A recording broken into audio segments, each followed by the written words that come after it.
As if the illegal sport of dog fighting isn't already brutal and sadistic enough, we've learned puppies, kittens, cats, and friendly dogs are being sacrificed in the name of money. Now, these harmless bait animals are tossed into the ring to excite the fighting dogs. And tonight, KCAL 9's Mike Deneau has a disturbing story of bait animals and the people trying to save them. The bait dog allows the fighting dog to taste blood and allows that dog to think it's okay. Kyle Schwab has been rescuing LA dogs for the past 20 years and bringing them to his facility in Van Nuys. Schwab says dog fighting in Southern California is still an epidemic that uses bait animals to get fighting dogs ready for combat. They'll dangle it just high enough above another dog so it can grab it. Once they taste the blood and they get a taste for it, these dogs are then rewarded. Schwab says one-year-old Zeke, who is not a fighting dog, was used as blood bait to get other dogs ready for battle. Zeke was recently found on the verge of death with dozens of puncture wounds and lacerations throughout his body.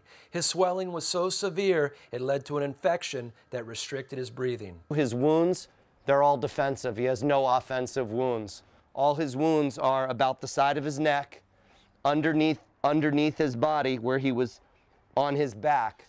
He has wounds to the side of his face. They're tearing wounds. They're not puncture wounds. These were all bite wounds. Experts say mostly very docile dogs and cats are used as bait animals because they won't fight back. And usually the only animal that survive are other pit bulls because of their high tolerance for pain and ability to withstand unbelievable damage.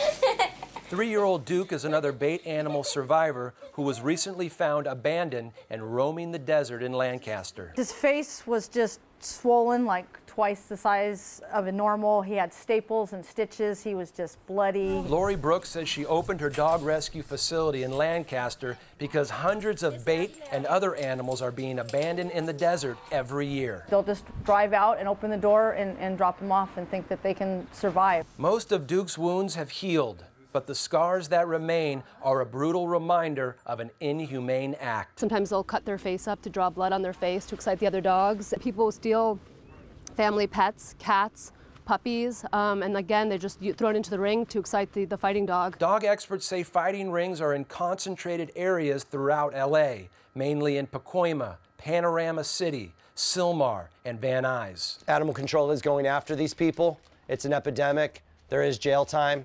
It is a felony. It's not a misdemeanor. Schwab says as long as the people involved in these fighting rings continue to make huge dollars, they will continue to conduct dog fights and use defenseless bait animals to train them. But unfortunately, bait dogs like Zeke and Duke still need a home to live. If you'd like to help out, simply go to our website. From Van Nuys, Mike Deneau, KCAL 9 News. And just a reminder here, as Mike just mentioned, if you'd like to adopt a rescued bait animal, just go to our website, kcal9.com, click Seen on TV. Also on our website, you're going to find out how you can qualify for a $5,000 reward by anonymously reporting a dog fighting ring.